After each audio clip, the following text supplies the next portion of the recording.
What Drives You is brought to you by Ziglar, your premier source for equipping life and leadership coaches. Visit Ziglar.com and let them inspire your true coaching performance. Yeah.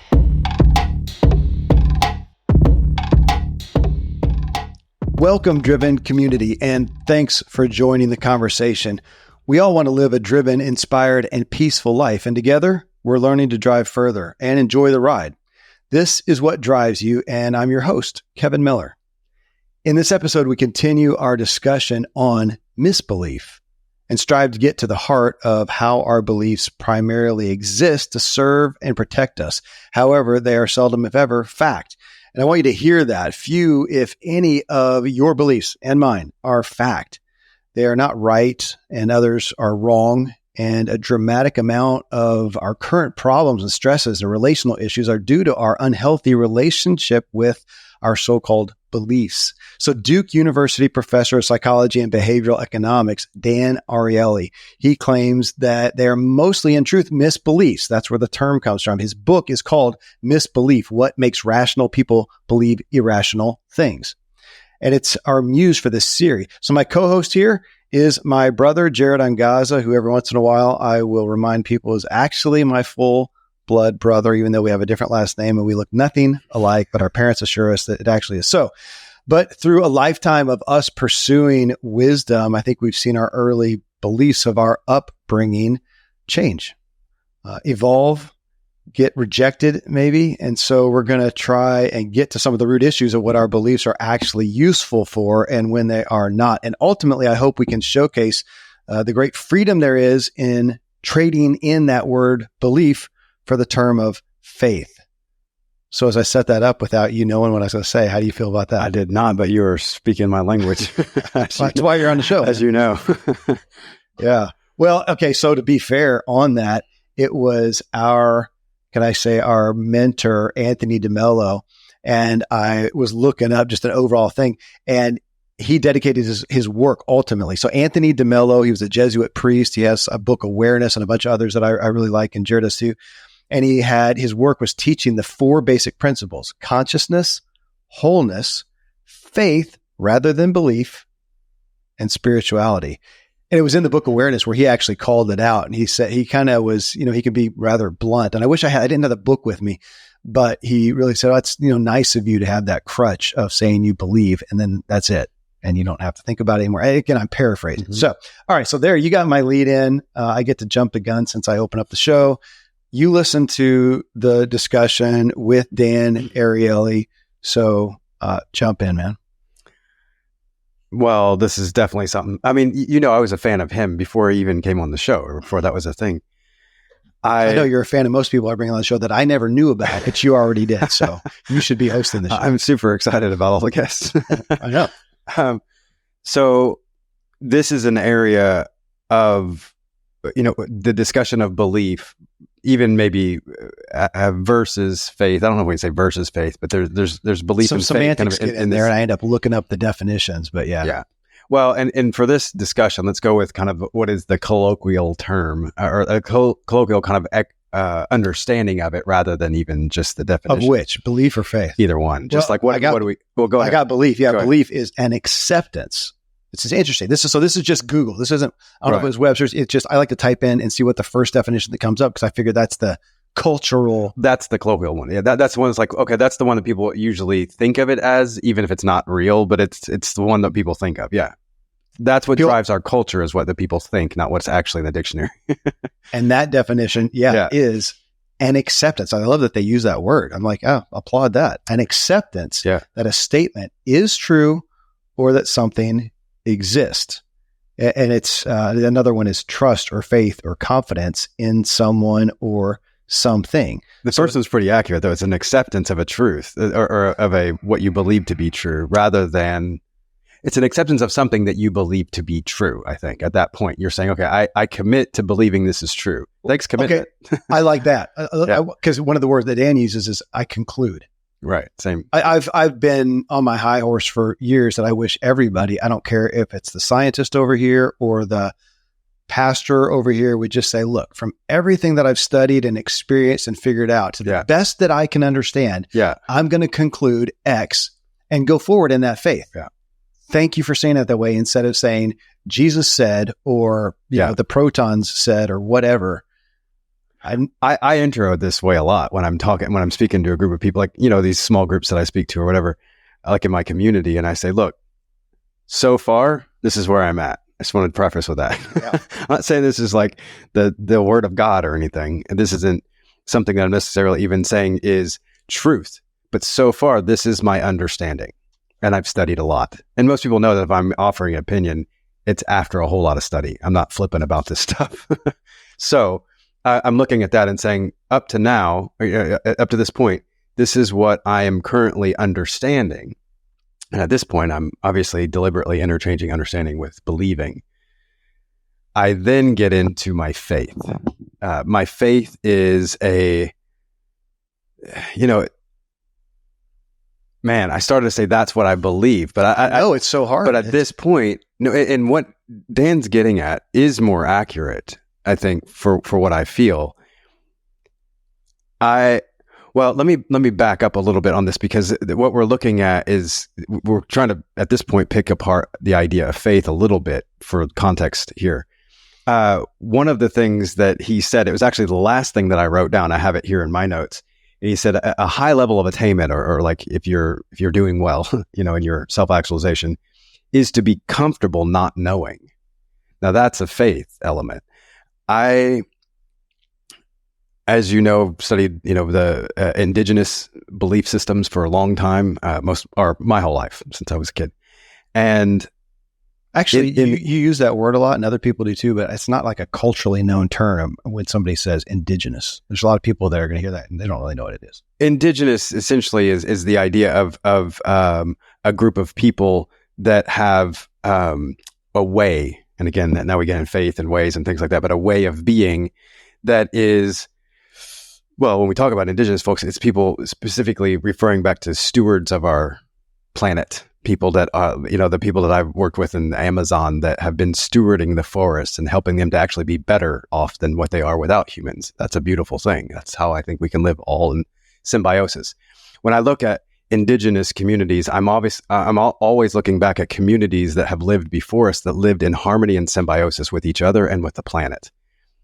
Now, that's not always the case with indigenous communities. And you can unpack that, but because I want to say, from a layman's term, just go back to like before the grand, civilization, and back when we were more primitive and not whatever we are now. Yeah, I mean, you can have either indigenous populations that are alive today. However, so there's some stuff there, but yeah. I often talk about ancient wisdom and so on.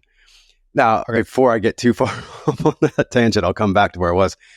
The idea in studying the Lakota, which I've done my whole life, that the idea for Lakota, when they reference the idea of God, and to be clearer, maybe their reference to God is probably more like the Christian perspective of the Holy Spirit, just to be clearer.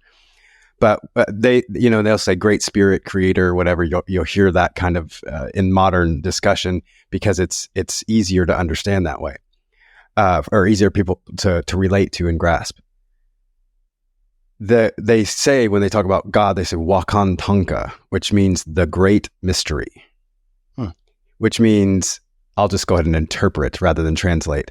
Interpreting that is to say, we understand that there is a creation force out there that is not us necessarily, and that we are part of, but there is some creation force out there. We dare not put our finger on it and say, this is a person, or this is a being, or this is a man or a woman or a thing or whatever.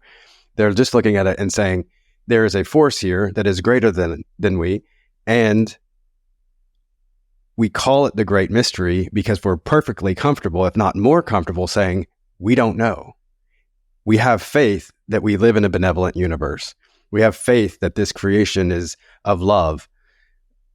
We have faith. We don't know. We're not putting a name on it. We don't call it a certain way. We say Wakan Tanka, but it just means great mystery, is what it literally translates to. That's very different than what we have in a lot of other religions. It's Buddha, it's God, it's Jesus, whatever. There's these things. Yeah. But the idea is that in these indigenous space, and this is Lakota that I'm talking about, but it's pretty pervasive amongst most indigenous populations, is this idea first of all, that we're all interconnected, but also that we should revel in the unknown, not necessarily always have to say this is exactly it, because then that creates some sort of belief system that then you get attached to. DeMello talks so much about attachment. Buddhism is obviously a lot about the non-attachment. When we create a belief and say this is exactly like this, a lot of times what we do is then we write it down in a book. We say, okay, this is the thing, and it becomes the Bible or whatever it is. It becomes a thing that's written and starts to get some like concrete edges around it. In traditional indigenous beliefs and ancient wisdom and so on, no, people didn't do that. They felt like that would deconstruct kind of the beauty and divinity of what we were talking about, to put a human label on it and say, this is a belief, it's in a box, it looks just like this, boom, done. As opposed to saying, here's a direction. We talked in the last one about happiness with Arthur Brooks, that happiness is a direction. There's some similarities here. That the faith is really a direction kind of that we're believing in. It's not necessarily a whole bunch of specific elements around it that are saying, this is exactly what this is. In fact, part of the beauty of the faith is that we don't know. Otherwise, it's not faith. It's just a fact.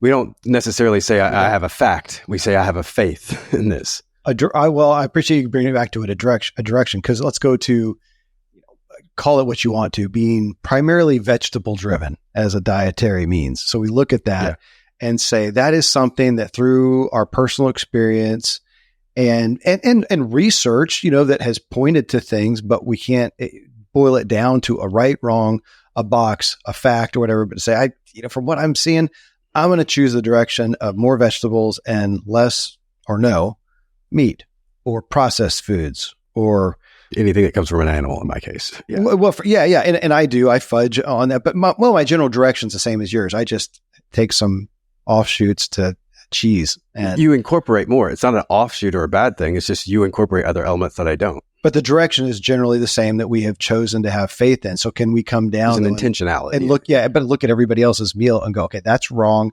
That one's right. That one's wrong. That one's right. Because then you come back to the subjectiveness of me wanting to say, okay, the salad is better than Hot Pockets. And my buddy Randy, the doc, would say, well, unless you're starving to death, and then the Hot Pocket will actually give you life. Okay, but no, but that's where we get into trouble. But go back to the faith of what you're talking about. You're talking about these indigenous folks and cultures, and that we grew up, and I'm not picking on Christianity, but I'm going to cite it because that is our upbringing. Yeah. That we grew up in, but I'm going to take that call it Christianity, call it politics, call it any topic in the media today. And we have made it right or wrong. We have made it black or white, and we're fighting about it, and it's not helping anybody. And so I think that's a lot. I mean, Dan spends a lot of his time, he's from Israel. He spends a lot of time around the country, around the world, talking with people. And when he talks about misbelief, he actually cites it in his book as a distorted lens through which people begin to view the world, reason about the world, and then describe the world to others. Mm-hmm. I love that because it's a perception. It's okay. This is what happened. A plane, fell out of the sky and landed in the ocean. Okay, let me tell you what happened. This happened. I'm going to tell you, and somebody 100 yards down the beach is going to tell you something very different. Maybe the objective reality is, a plane did fall, but why? What it meant? Was it good or bad? Mm-hmm. Blah blah blah is so subjective, and I love his misbelief perspective. And he goes on to say it's about how we form beliefs, how we solidify them. And I just hear you talking against in a sense, the solidification of a belief. It's how we then defend them, and then how we spread them. And I'm looking at it and going, well, I want to ask why, but I understand somewhat. Maybe for me to take something and just have a belief. Okay, you know what? Vegetables it's just best to eat vegetables in a story. That's great. I don't have to think about it. It just makes things easier. Yeah. It's like stereotyping. It's like religion. Yeah. It's in a box. It works. Yeah. Because we got all the answers here. It's all written down in a book. It works. And I want to give, And that's not, let me preface here too, or let me add on to this, that when I say that, that's an observation And I look at religion as a practice to draw you closer to God or whatever it is that you're going towards in your religion. To say like I'm utilizing this religion to draw me closer to God. That's my perspective of religion. So I don't look at religion as a bad thing. Now there are things that come out of it that can get squirrely, but that happens with all kinds of things. Yeah. So there are folks that would say I'm spiritual, don't have necessarily religion, but they have practices that are driving them closer to God. So I look at those kind of two people saying, cool, you both figured out things that drive you closer to God. Excellent. Yeah, whatever works for that ultimate direction and an end, as opposed to me trying to, and I do appreciate from a survival standpoint. It's just easier if I come out of the cave and go saber-toothed tiger, bad, fire, hot, don't touch, but cooks the food and just kind of figure things out. And then I don't have to think about it and I can deal with other stuff. So we do that for efficiency. It's why we do stereotyping. I don't think we start off trying to stereotype. People say that to me all the time. They don't stereotype. And I'm like, well, it makes it a lot easier to have a conversation. It does. It's like we're having a conversation about culture. I need to stereotype to have that conversation so that we can have it. Right. It works. And because it's saying, stereotyping is saying like, here's the thing that I recognize about a group of people. And that can be just an observation. Like I just made a minute ago about religion. It's an observation that everything's kind of in a box there. Mm-hmm. It's not a judgment. It's so there's a difference there. Yeah. Okay. That's fair. Yeah. Well, great. I mean, to bring up the judgment aspect is so great that when we look at our beliefs, that's a great question. I wish I'd asked Dan that. Or posed it to him, let him grapple with it. Can you have a belief without a judgment? That's hard because you've now said, I'm going to try to separate. I should have made my own definitions, or we should, to take this away. Cause I'm saying a belief is almost, I feel like what Anthony DeMello is saying, it's kind of just trying to tie it up and be done with it. Yes. And as opposed to faith is saying, this is what I've chosen to believe, but I'm going to wake up tomorrow and I'm going to be aware, back to DeMello and lots of it, I'm going to be aware, and something may violate that or change that overall, or even in the moment. Kind of the thing of, thou shalt not, well, gosh, that's getting in deep water, but thou shalt not murder, I was going to say. It actually says murder, like a premeditated thing. That's the actual definition. It doesn't say thou shalt not kill necessarily, because if somebody's coming after my kid, I'm not trying to kill them, but to defend them, they actually end up dead. I don't have a problem with that. That's a complex one. It is, but I'm exaggerating the point. Yeah. But when we get to those, absolutes, it's easier just to say, no, can't, right, wrong, black, white, in a box, as opposed to having to get up today and go, I mean, from a faith standpoint, it's God, what would you have for me today? I felt like the calling was not to do this yesterday. That's what I have faith in. But here I feel like, oh my gosh, I feel really pushed to go counter to that. And I have to grapple with that. I'd rather not. I'd rather just have it be a black and white. I don't have to think about it. I pull my can of veggies out for the day. I eat it. End of story. I can go on. I don't have to sit there and go, what is my body needing today? And it actually is iron deficient and I need some, whatever, a supplement. There are those that go to, okay, I lived in Africa for 10 years. There are people that come over there and a month before they've left, every step that they're going to take is mapped out for them by some tour agency. I worked with those tour agencies quite a bit. They map out everything. They do all the things so that you don't have to think about anything. Good for tourism. Great for tourism. And it takes a bit of the fear. It takes a bit of the stress, all those things out. It takes those things and says, you know what? You want to come to Africa and do the safari. We're guessing you're not coming because of a whole bunch of things. But when it comes right down to it, it's sort of just like a bunch of logistics you don't want to deal with. How do you know? It's a bunch of unknowns. You don't want unknowns, right? I'm not walking out. I'm not getting off the airplane and walking out in the savannah myself. Exactly. Yeah. So then there are other folks that literally say, I'm just going to go show up and see what happens. I was one of those. Yeah. And I showed up and just, okay, what's happening? And I ended up doing my own little safaris and things with like some Maasai guy that I met through another friend or whatever. And then we did that. I did a 3-week walkabout and it was epic. It's not available as a tour. I got to have something and I've had lots of, that was 15 years ago. I've had so many people since then say, hey, can I go do that thing too? And I'm like, if you're willing, but I just made it up as I went. I just went in. I was totally comfortable with the unknown. I was in situations often where it was like, I have no idea if I'll make it out of this. And I'm totally comfortable with that. That was what I was comfortable with. I liked the unknown. I was seeking the unknown. There are other folks that will say, I need the path to be more known. And there may be somebody that's coming over saying, hey, I'm going to write a book while I'm there. I want everything else to be taken care of, so I don't have to think about that because I want my head clear so I can write a book. Again, no judgment on any of this stuff. Or if it's just, hey, I'm not going to go unless I have all this stuff, red carpet rolled out for me, but I at least want to have the experience. Great. So again, it's not a judgment. It's just looking at, there's an observation of different types of mindsets that, and many, I've practiced being comfortable with the unknown, with all the other things and things I've done in my life that are very, very connected to the idea of, oh my God, he couldn't have known what was going to happen when he got there. There's no way. People don't know those things, I like the unknown. And I'll wrap this part up with just this one part. I work with Frank White that talks about the overview effect. It's what happens to an astronaut as they look back at the Earth. And it's this cognitive shift that tends to happen in them, this new relationship with Earth. When that's happening, a lot of people are coming back, and you've heard people say, "Oh, we should have sent poets, to the moon so they could come back and write eloquently about it." And that's cool. Now we have. Actually, my friend Sion, she has gone out, not to the moon, but past the space station, and she's come back and she's written poetry in space. And it's gorgeous. I love it. I'm grateful for that. Thank you, Sion. However, most often when those conversations come up, people are saying, "Oh, well, can you?" Because I work with all these astronauts, and they're constantly getting asked, "Can you articulate exactly what it was?" And I'm like, man, don't. Just be okay with the fact that it was completely ineffable. You can't describe it. And I said, that's the kind if I can describe eloquently everything that it is that I'm getting into in life, I don't feel like I'm really living. If I get into a situation where I'm like, you know what? And I'm just sitting there like this, like trying to talk and I can't talk. And I say, I can't even describe it. Those are the kind of experiences that I'm looking for.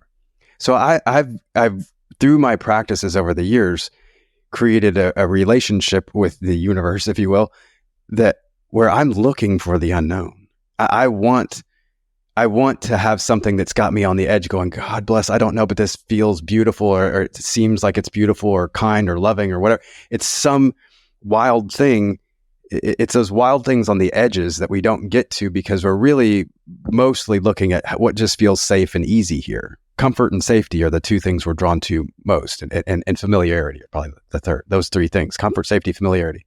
As a brand guy and marketing guy and behavioral, guy and all that kind of stuff, I'm always looking at that, recognizing that's what's driving people. And a lot of times, as Dan said, that's what's driving people towards their beliefs. He said stress, a stressful environment, is a breeding ground for beliefs to be created. Well, he actually said misbeliefs. That's where the misbeliefs come because we're stressed out and we need security. And that's what has me enamored with is I want beliefs because they support and serve me. Kind of like back to stereotyping. It's just easier.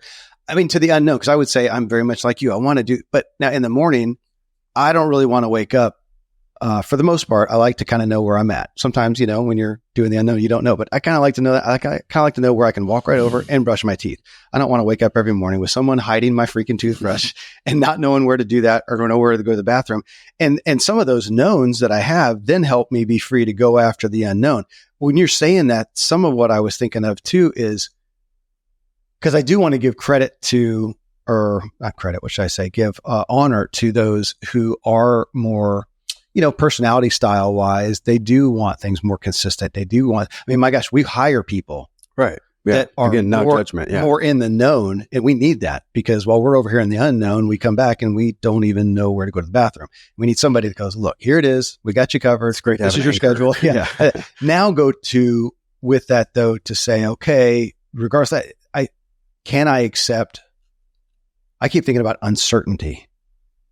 Because we're in such a certain culture. We grew up in a religion. Yeah, this is a big part of it. Yeah. Based on certainty, I remember, again, this is part of my own journey. I spoke as much as anyone, very strongly, about absolute truths. I remember. Thank you. You do.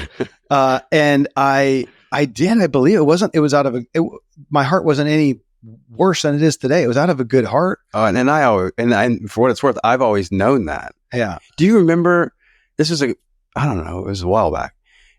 And I said something. I said, well, tell me about your faith. And you told me about your religion. And I said, now that I've heard about your religion, tell me what you believe to be true. Tell me what you believe in, or tell me what your faith is actually in. What are you waking up in the morning believing is real, or having faith in? Now that we've talked about belief, I'm switching the way that I use my words there, but what do you actually have faith in versus what is your religion? People use them interchangeably all the time. What is your faith? What is your religion? It's kind of the same question in America, in the West anyway. What did I say? I probably didn't have much of an answer, did I? No, but that opened up a conversation with us, and we started talking about it. That was like 3 years ago. Because if you ask me, the math on the rest of it. Yeah, if you ask me, okay, are you willing to take your beliefs, set them out on the table, and let them be questioned and dissected? There was a time when I would say, well, no, that's blasphemous. You don't question that stuff. It's absolute truth. Yeah, and that's a lot of what Dan's talking about. It is like, how often do we actually stop and question our beliefs? Like, how do we get there? And he told all these wild stories about how I just related to things like where I checked myself when listening to you and Dan talk and saying, wait a minute, I know there are things in my life that I've come to some belief because it happened, or like I can track stuff back and like someone having a conversation and thinking, oh, wow. No, I think I saw that in a movie, and I'm like, that belief came from a movie. I never even thought of it, tracking it back that far. But all this time I've just been believing this thing, and I didn't actually realize it just came from a movie. Now, maybe it was real or good or factual or whatever. It doesn't matter. That's not the point. But the point is that at the moment of my thinking of that belief, I did not readily remember that it just came from me watching a movie. I probably thought that it came from the heavens on high at some point, and I was blessed with this divine truth. We walk around the world like that, with these very, and sometimes like, arrogant. Do you really believe that? Or do you believe it because the podcast person you listen to that you trust, which is fine. You trust, if it's Jordan Peterson or Dave Ramsey or Kevin Miller or Lex Friedman or whatever, that we're listening to them because we do trust them to some degree. Yeah, they've earned a relationship of trust with us. And we trust that they're talking with amazing people and doing research that we're not doing. But there again, coming back, now I'm trying to be aware and go, okay, I hear that. To the best I can figure out, it seems true. And here's another one that I really like. And I got this from a friend about 3 months ago. And he was talking about, it's great. He was talking about, so they went to their rental house, he and his wife, and they're walking along the driveway. And she says, oh my gosh, man, that retaining wall is messed up. We're going to have to replace that. And what's he think right away in his mind? It's like, he thinks 15 grand. Mm-hmm.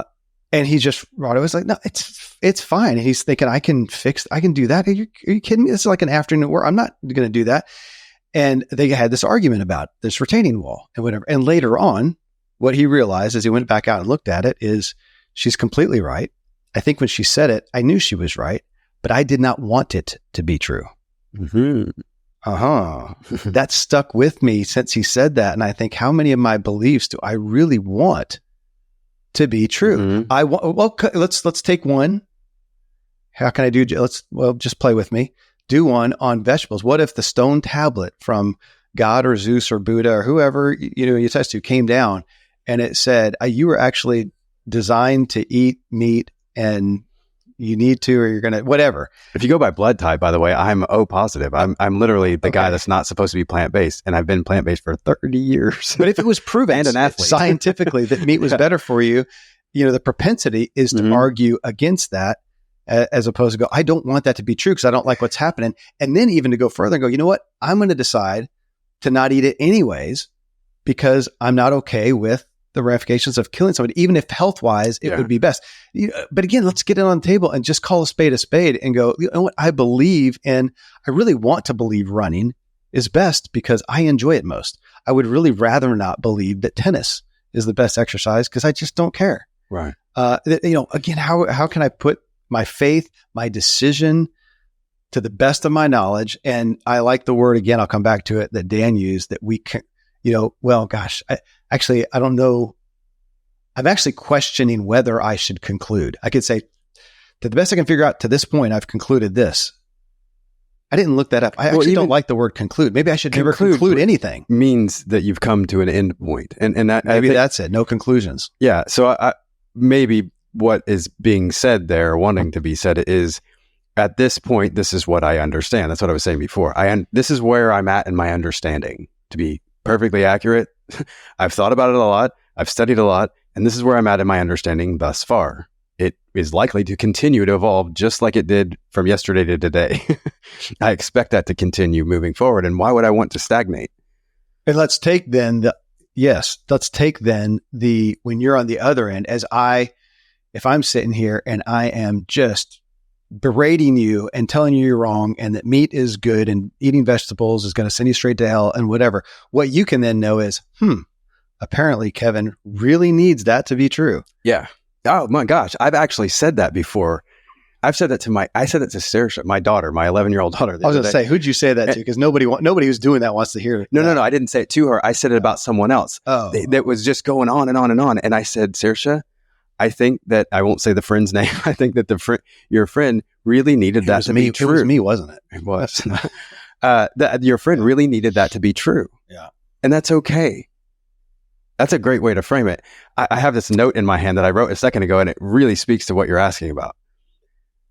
I have, in my own practice, in my own ways or whatever, I've had this constant sort of, I'm a big fan of Richard Rohr. We know this. We're just looking at his book literally 5 minutes ago. He draws us into contemplation. He teaches the contemplative teachings. I really appreciate that. I believe that was very Jesus focused. And I think that we were meant to question and to wonder and to ponder and to think deeply. When I'm looking and contemplating my life in a practice, for instance, and say, okay, I have this practice. Is it serving me well? A lot of times people are asking me, as you know, it's like, okay, well, why are you doing that? Or why are you plant-based? Why do you choose to be a plant-based person in terms of diet and so on? You know my reasons for that. A lot of it is just about the protection of land and my saying I'm not going to be part of that industry that's hurting our planet. However, the health part of it has been the leading factor for the longest time. It's been 30 years. And looking at that, I have to go back to it. And, there have been other things in my life and your life and other things that you and I have talked about recently. We don't need to get in all the details, but in each one of those aspects, we can ask each other, well, do you think is that good or bad? We could ask. We don't typically. We say, is that good for you or bad for you? Which is a better way, I think, to address it. But ultimately, I have to say in any situation, whether it be something that a country is doing or something that a group is doing or an individual is doing, whatever, if you're wondering, ask yourself and look at the fruit. What's the fruit that's coming from your yoga practice? Are you constantly feeling more joy and happiness and connection and unity? That's what yoga means.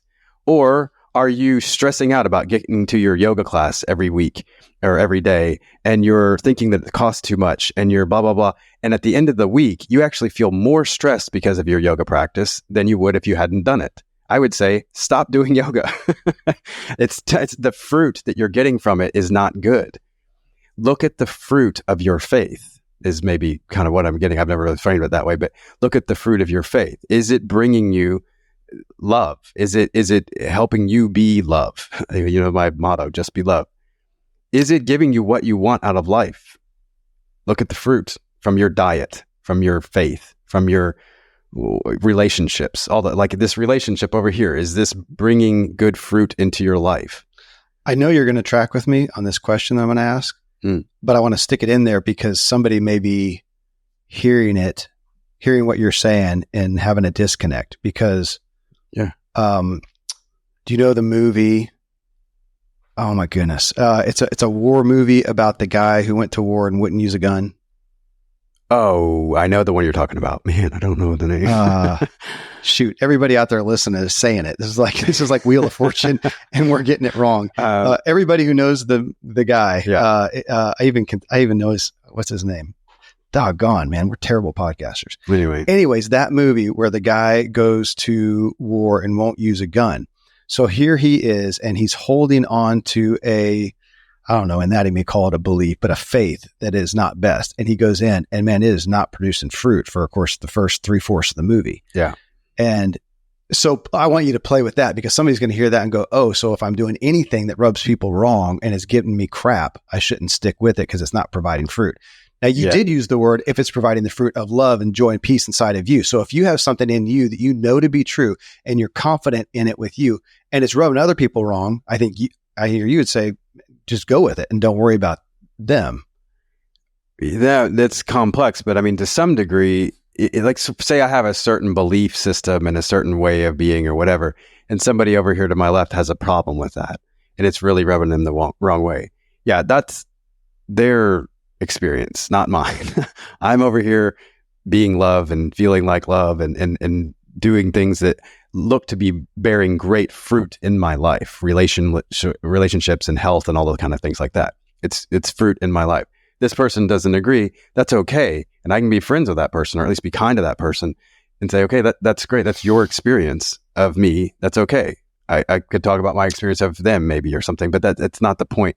It's just looking at it and saying, in this situation, I've got, in every situation, we have to recognize that things are complex. Again, there's always the tendency to rush to black and white, make it simple.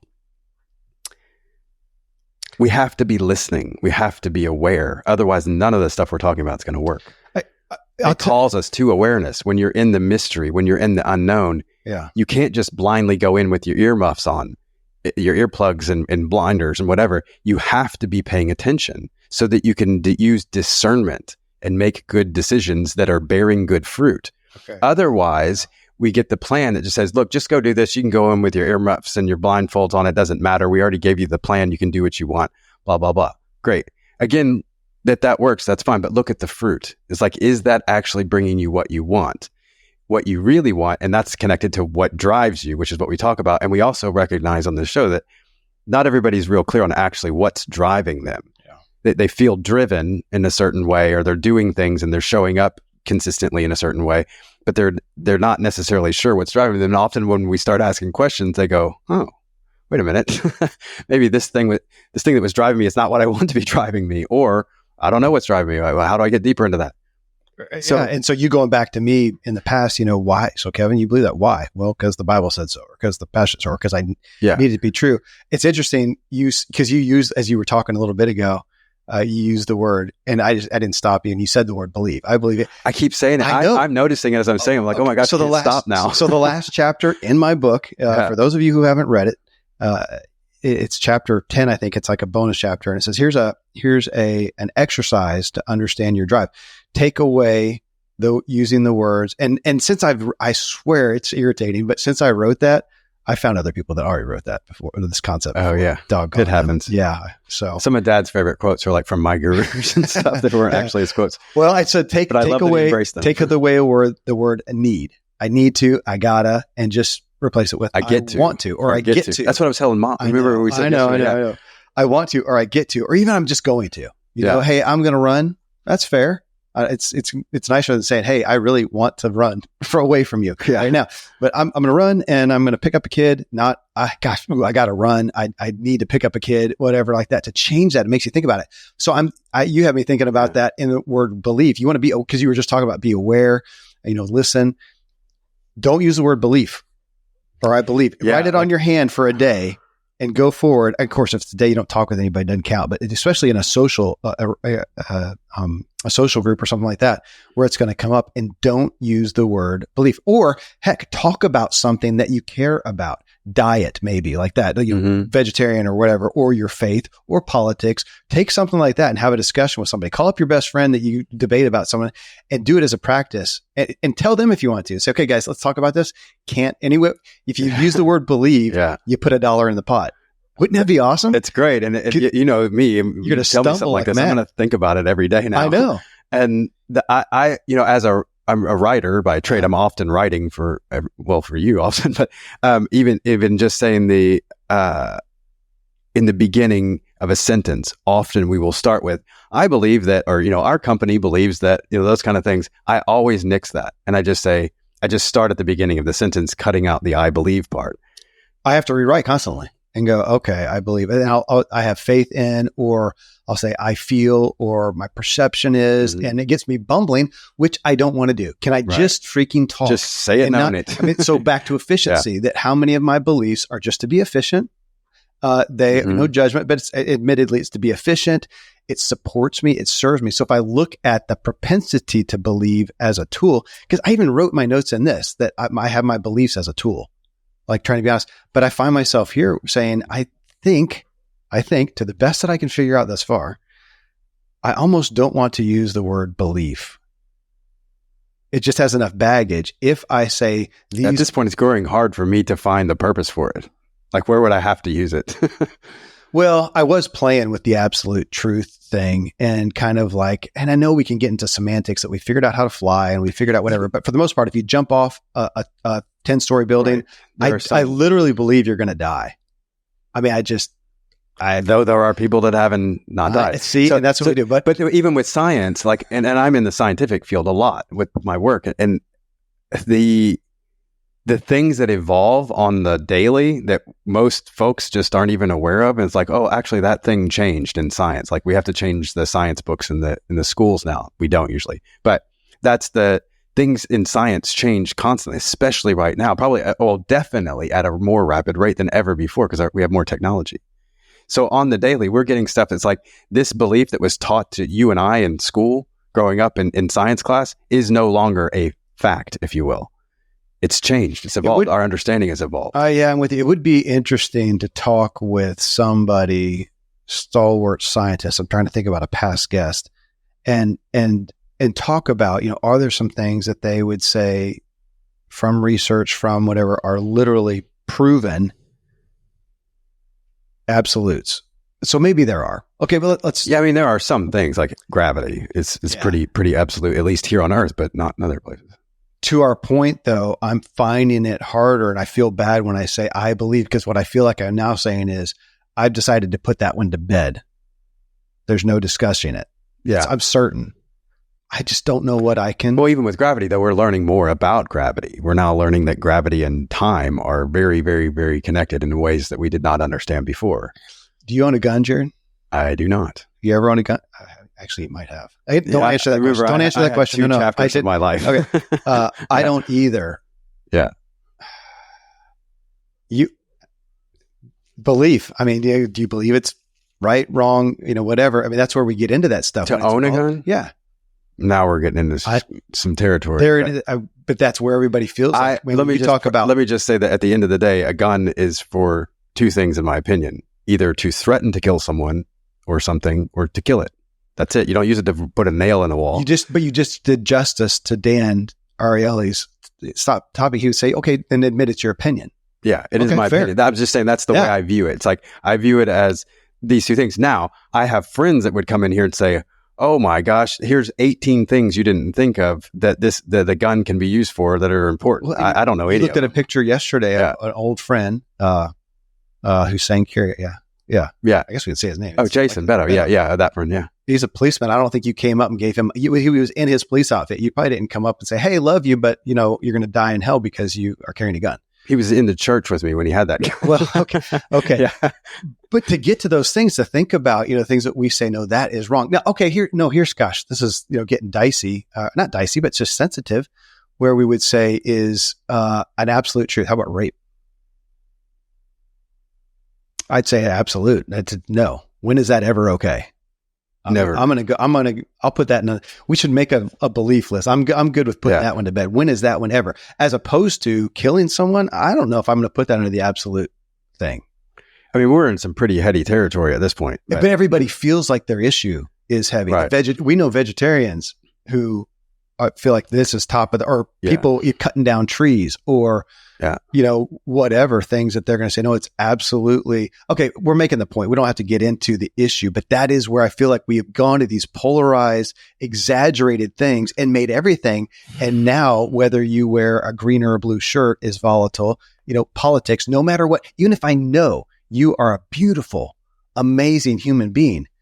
But if you're a Democrat, I can't be friends with you. And there's a lot of people that believe that way. Yeah. Well, we have a culture. If we look in the media right now, if we look at CNN or Fox or USA Today or whatever, it is the far ends of, and I don't even think it's mostly real people. I think it's it's the hired gunslingers out there to argue their side, and they're drumming up and putting gas on the fire.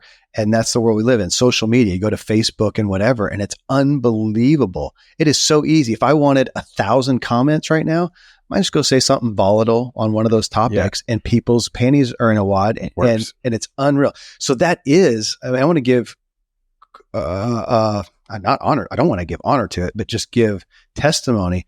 We are in a culture that feels more volatile than ever. And I would say whether we are at the foundation or not, I don't know, but we can communicate it easily because I can get on and spout off something.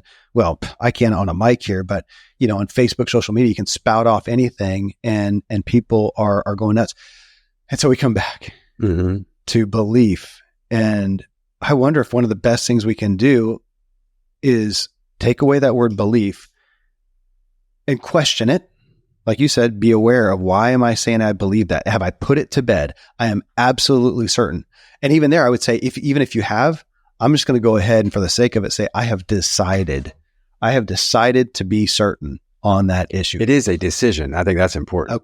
So I'm going to, like that, I'm going to use it as the best analogy I can come up with at the moment. I'm going to decide to put to bed rape. I'm good with putting that one to bed. And now even there though, are you willing to debate it? Well, if I have any confidence in me, if I have any faith in me, I would say, well, sure, put it on the table. Tell me if somebody out there is listening right now and they can come up with a reason why rape is, go nuts. But this comes back to, again, why Dan is saying we are so being hurt by our misbeliefs. And again, I love that it's how we view the world. We are making choices. You just pulled out, we talked about decision. Mm-hmm. You're making choices and decisions you have made. And a lot of us were brought up in stuff and we didn't necessarily choose. We weren't even conscious of it. So we just kind of came out of high school and you just we have this view of the world that's primarily been given to us. It's how we reason about the world, and it's now how we describe the world to others. And as you have traveled the world more than I have, but I have too. Oh my gosh, if I had never left home,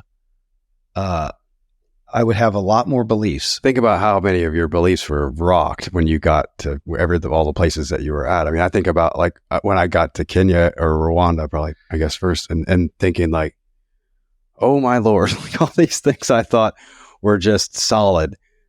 I don't even have any, none of it made sense anymore at that point. And I thought, and at that point, that was really a lot of my unraveling. That was, what was I, like 29 or something? And I had all these, I called that my deconstruction period. That's why I started deconstructing everything in another way than what I had before. And I thought, man, these beliefs that I have, I don't know that they're serving me very well, nor do I actually even believe, if you will, in them anymore. You didn't have a reason not to believe them differently at the time. At the time, yeah, you're right. And I think that, it's, difficult times, whatever, often call us to question our beliefs, and that's when we do get to contemplate it as I do want to point that out because you just talked about traveling the world. So I want somebody out there who has never left home, but if they've traveled experiences, if they've experienced abuse, neglect, death, marriage, parenting, whatever, go down there. I would expect that you have had some changes in your beliefs. Yeah. I have beliefs that changed solely because I became a parent. Yeah. There's things that I looked at our parents. We talked about this recently and said, oh my God, I can't believe they did that back in the day. And here I am as a parent. I'm going, oh, I've done that too. That's a pretty good idea. And I thought it was abhorrent before, and now I think, oh, now my beliefs have evolved is a way I would have said it before.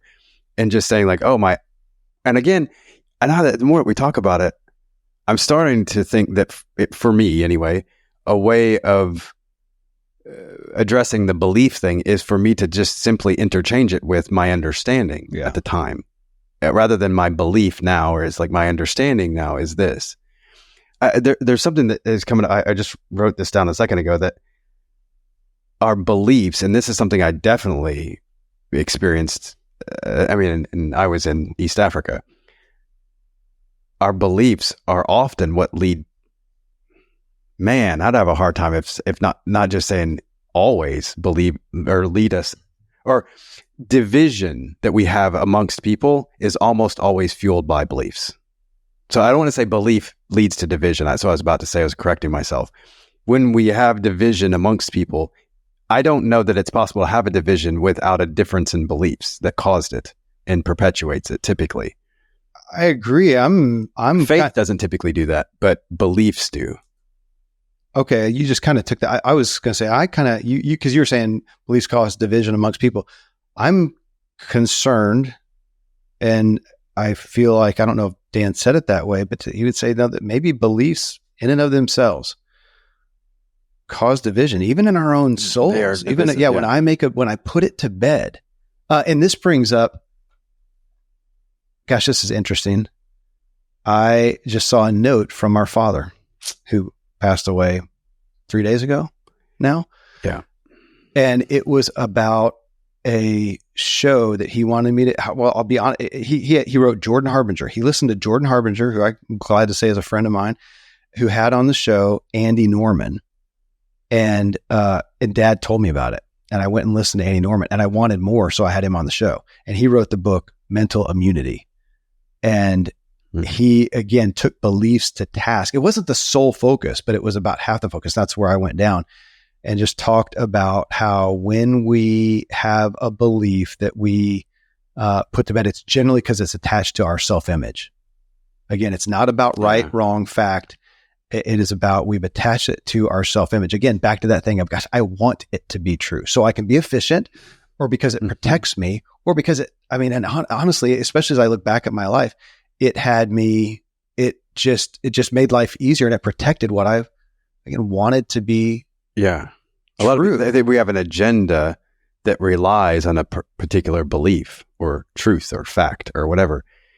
We have to have it. If we don't have that, we can't have that belief. So we work to continue that thing, whatever it is that will uphold it, the belief, whatever it is that will uphold the thing that I need to be true to support whatever agenda I have. I don't want to believe that wine is bad for you.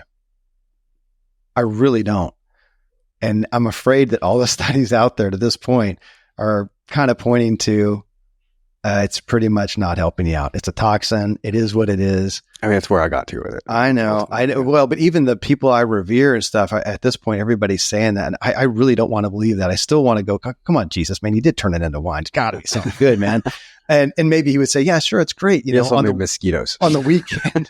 Yeah, on the weekend. But to look at that and go, man, I want to fight and argue for that. And I really like endurance training to be what's most healthy for you. And I'm afraid that it's resistance training is the best thing out there. As I look at the research, I don't want that to be true. Just like my buddy didn't want to believe the retaining wall. I don't want to believe that saving your money is necessary. Can't we just use what we got and have faith that more will show up? And you and I talked about running and walking and other metabolism and things the other day. And I was like, okay, I get what you're saying about walking being, in this particular case, a little bit more effective, let's just say, not better, but effective for what we were looking for, than running. And I'm like, okay, cool. I will push myself to walk more. I will run because I love it. Yeah. I don't get the adrenaline from walking. So, but I will incorporate now more walking more intentionally because of our conversation. And somebody else out there is stoked to hear that possibly walking is actually more beneficial than running their butt. Beneficial specifically, by the way, for reducing body fat, I think is the big thing. Yeah, absolutely.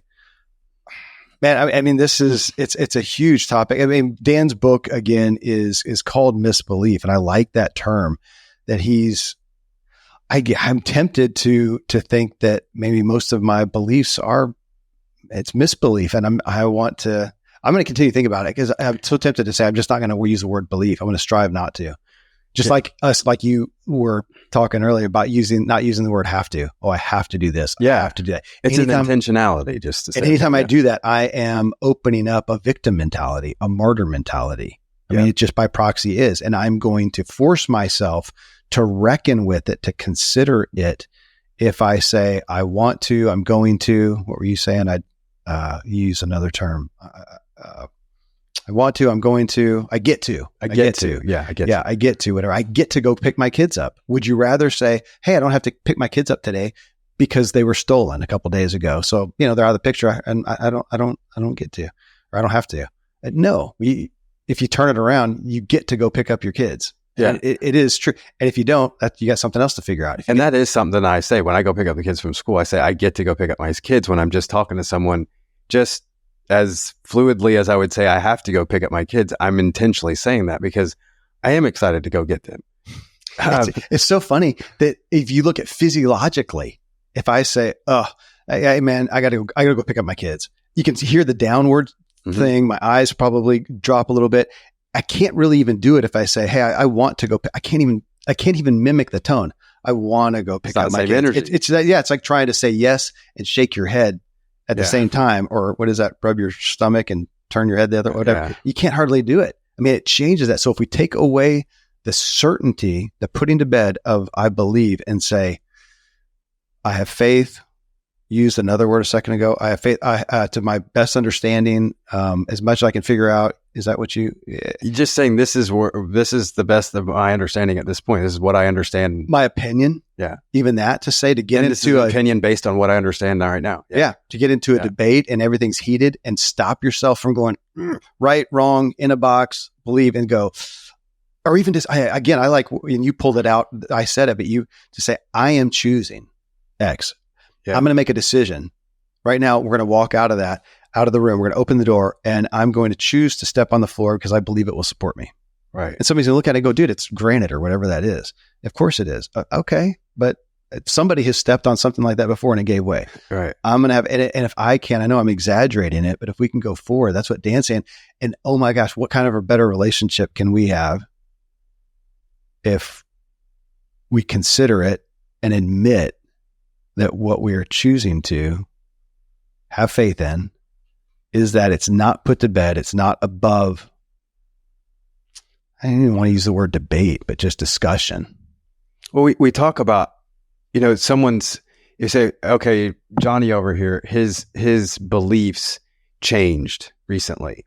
So he's wishy-washy. He's hypocritical, right? And then you say over here, okay, Susie over here, she never changes her beliefs on anything or the way that she looks at anything. Great. She's stubborn. She's set in her ways. That's like, okay, well, those are the end to the spectrum on beliefs and people that have them. Perhaps there's that third way. I'm going to bring that up in part 4 because I'm going to culminate this stuff. Thank you for bringing that up. I'm going to add that in there. That is great. And DeMello talks about that again. Anthony DeMello, not holding him up as God or some saint. He's just an influencer he's a sage that I appreciate and speaks to me. And he said he uses that in one of his books. I think it's the awareness book. And he talks about the beauty of this leader, spiritual leader, Sufi, yeah, or a Sufi leader. Sufi is a kind. Okay, something like that. I mean, perhaps it was Hafiz. I don't know. Some leader. Okay. Anyway, somebody he revered. He's a poet. And something was brought up, and the guys, I'm paraphrasing, but I think it was, somebody older, somebody who's figured stuff out, and he hears this thing and he goes, I've been wrong this whole time. Oh, I love that. I was about to go with this, actually. One of the things about the beliefs, and as they change is I've been presented with this discussion quite a few times. There was one time last year I was having this with my community back in San Diego, and I cannot remember the exact situation, but I was sitting with someone, a couple of people, and this person was going off about all this stuff at me as if I was on trial or something about my, probably framed at the time, beliefs, faith, whatever, and this dude had a opinion, man, about where he's going, and he just unloaded on me. And I'm sitting there, and I'm like, at one point, I'm kind of getting a little red in the face, and then I'm listening, and the dude finally finishes up, and I looked at him, and I was like, "Dude, that's solid." He was like, "What do you mean?" Like he was expecting this big fight, and I was like, "I think you literally just shifted my perspective. Yeah. I'm in." That was probably the most boring argument he was ever in, but at the end of the day, for me, I was like, man. And I look back at that stuff and I think, wow, what an amazing moment for me when something happens. I have such a revelation that my belief shifts. Glory. Well, I'm excited about that. That's a happy day. Okay. I'm going to hear you and say that. And I'm going to say I'm not sure that's natural. I would say it's enlightened. But I've worked hard for that. And 20 years ago, I would have looked at you and said, no, here's my hardcore belief. I believe facts and truth on this and that. Absolute truth. Because you would have too. We both did. Maybe it's, then. And maybe if I think about that, if I hear something today that changes what I previously believed or had faith in, I guess at heart, I probably am grateful. How great that I learned something. I'm probably going to come out of my mouth with some negativity at first because I'm feeling remorseful for, oh my gosh, this has happened to me. I wish I had known that before. Or I'm somewhat, I know you're not going to like the word regret, but I'm a little disappointed because for 50 years now, I've hurt. Maybe I feel like I haven't served others as well as I could have because I didn't know that. So I can have grace for myself, but I can go back and go, gosh, I didn't know that. So there's a little bit of disappointment, maybe lamenting, on that's a good little messenger to inform you of how you want to be now. Yeah. Not I would look at that and say, okay, don't worry about the regret. That's not going to serve anybody. Don't regret it or have shame about it. Brene Brown would agree. Just say, oh, thank you, little messenger that came forward. And now I recognize I don't want to show up that way again. I want to show up in this new way that I've just learned because I know what it feels like to show up in the old way. I just recognized it. It does get me thinking back to what you said on the fruit. If you look right now at your life and look at your relational struggles and strife, well, to a couple of things you said, to how much of those are in relation to differing beliefs, things that are not. I can't think of any that aren't open to discussion, that you've got somebody in your life and they're not open or you're not open. But to first take responsibility for ourselves and to question that, is that belief that you're holding on to, well, is it a belief? And I would say that's a red flag to look at. It may be okay. It may be one that you're okay with saying, no, I'm putting to bed. Maybe what you do is you work with it and you dance with it, if you will. And it does become your faith, or it does become something else other than just this belief that you got from someone. And I wonder how much it would help to go to a person and say, you know what, you and I have been bickering, arguing, debating about this. I can't prove that. I'm sorry that I have tried to hold mine up as a belief, that I haven't been willing to discuss it. I am. Now, right now, though, I am okay with deciding to go forward in my life with faith in this thing, but it's a faith that I've just decided to have. Right. It's the best I can figure out. I have heard your debate. You've brought up, good points, but I'm still going to go forward in this. But I'm so sorry for having depicted you as wrong and bad and argued the issue and not caring about you and connecting. And because at the end of the day, that sounds like a beautiful conversation. It does. It does. So if we think about the people that we have unforgiveness for, and to say, to solve that, you may not need to go back and throw out your faith. Just claim it's a faith, if nothing else. I mean, again, if we had everybody, how funny would that be? Like a Saturday Night Live skit to change all the headlines in the news to the best we can figure out thus far. Yeah. You should get a vaccine. Or we would have you choose to get a vaccine to the best we can figure out. And the other side go, to the best we can figure out, we would choose you didn't. Yeah. Okay. That's what we decided on, at least today. We'll tune in with you tomorrow. Yeah. Well, you could still go have a beer with each other after that. It's not beliefs that are dividing people. Yeah. In that situation. Yeah. Yeah. Yeah. Well, that's time for dinner. Right on. We can do that. So even though, I have faith in this, I'm not going to say you're wrong. Makes a difference. Well, hey, thanks big time to Dan Arielly. His book, again, is called Misbelief. And I will scroll up here to the tagline. It is called What Makes Rational? It's a great tagline. What makes rational people? What makes rational people believe irrational things? I can't even say that without adding one more piece to that. We all believe we're rational. Just think about that, though, that we all believe we're rational. The person in front of you that you're debating with and arguing beliefs, they really believe they're rational and you're being irrational. You believe that too. Can we just set it aside and say, look, we're both rational people. Can we just agree with what we have faith in. Folks, thanks for tuning into this. You can find his book, Misbelief. It's Dan Arielly. You can find that anywhere that you get books today. If you appreciate this show, we would love your rating on Spotify. I'd love your rating and your review on Apple. And you can find us on YouTube, where there's every day now I see new subscribers coming on and new comments. And I'll point out again, if you comment there, it allows us to comment back to you. It allows me to comment back to you. I can't do that on iTunes or Spotify. Actually, can you do that on Spotify now? I think there's some new thing where they're trying to allow that. They're doing some Q&A stuff. Yeah. Well, it's coming, but it's for coming. right now, right now on YouTube, yeah. You can do that. And a lot of folks are doing that. Even if you're not watching the whole time, people are listening there, and you can comment there. Find me at kevinmiller.co. It's the same place you can find us on social media, where we're doing a ton of clips that you guys are listening to, reels and whatnot. kevinmiller.co. My book, if you want to learn how to master your own inner drive, get my book, What Drives You, on Amazon in any form that you would like. And until next time, stay driven. Yeah.